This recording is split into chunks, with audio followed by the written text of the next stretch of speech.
if you would. What is your question for Senator Sanders? Good afternoon, Senator Sanders. My name is Catherine Hicks. I'm with the Philadelphia Sunday Sun newspaper, which is an African-American publication, and the Pennsylvania State Democratic Black Caucus. And my question is, what is your view on the subject of reparations and the economic impact it could play in the African-American community, given the positive effect it has had in other economic groups? Well, I think my view is pretty close to President Obama's, and that is we understand the legacy of slavery. We understand that. And as I mentioned, and as everybody in this room knows, what we're seeing in many African-American communities, outrageously high levels of unemployment, inadequate education, inadequate health care.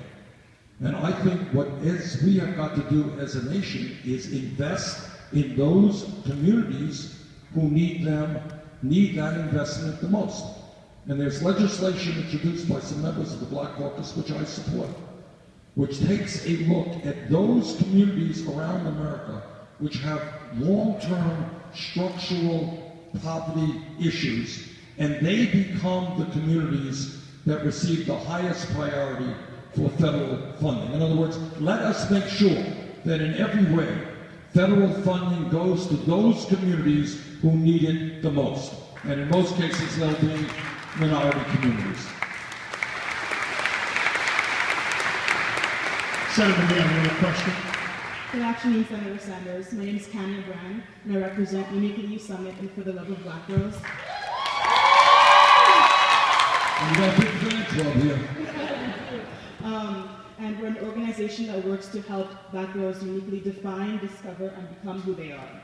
And my question for you is, on March 22nd, 3 Black congresswomen created the Congressional Caucus on Black Women and Girls.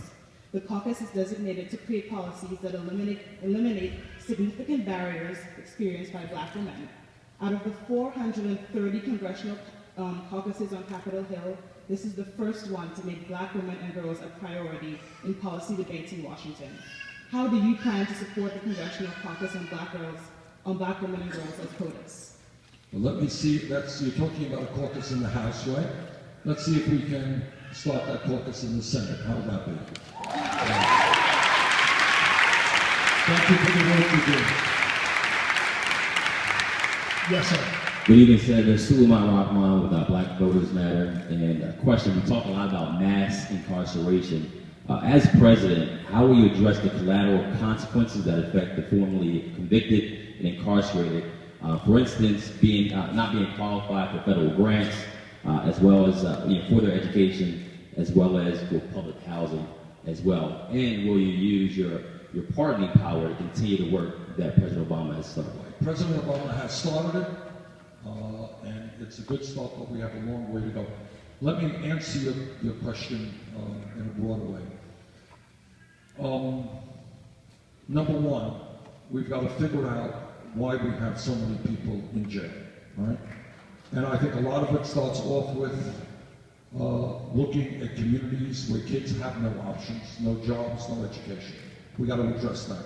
And we have to invest in those kids. Number two, we got to take a hard look at the war on drugs. Now, what do I mean by that? Now, I know not everybody's going to agree with me, but this is what I think. Right now, in the last 30 years in this country, millions of people have criminal records as a result of possession of marijuana. Okay? And when you have a criminal record, it is sometimes pretty hard to get a job. So I think that right now, marijuana is listed as a Schedule I drug under the Federal Controlled Substance Act. That is the highest level, right alongside heroin. I think that's done.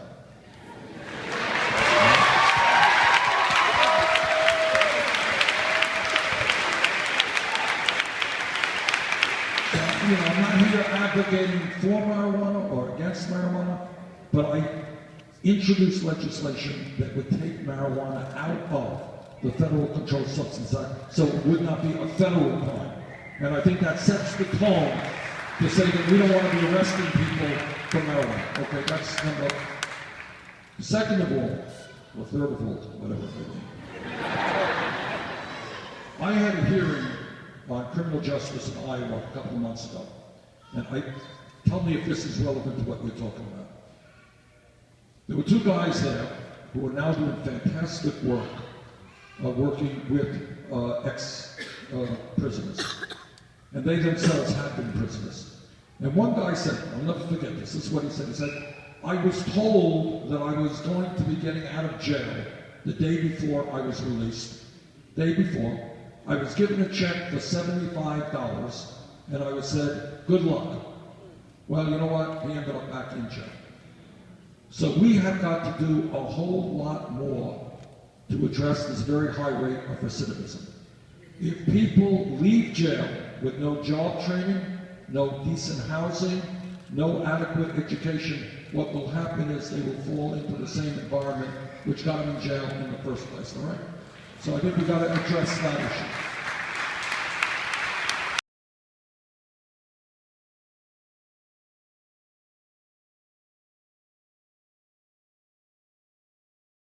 I don't remember the exact number, but it is more than anyone here would believe.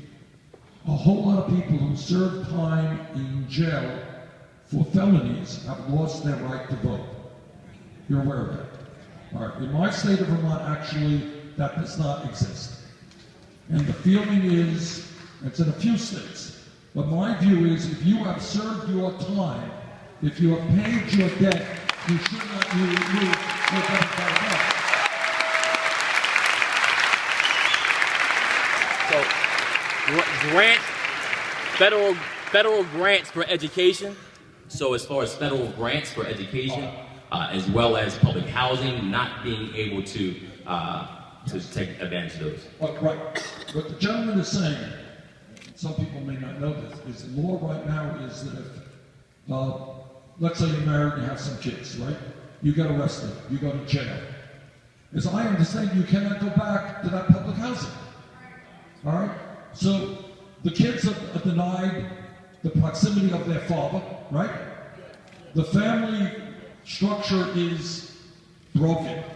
So that does not make a lot of sense to me. That's something that I think we have to take a very hard look at. That's a great point. Did I answer the rest of the question?